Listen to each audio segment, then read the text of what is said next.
You ask Tiger to solve. This deals with linear equations with one unknown. The final result is w equals -280. Let's solve it step by step. Swap sides. Group all constants on the right side of the equation. Subtract 3 from both sides. Group like terms. Simplify the arithmetic.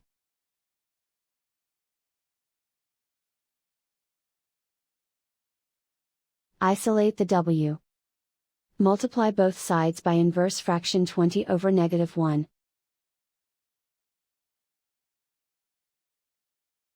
Group like terms. Multiply the coefficients. Simplify the arithmetic.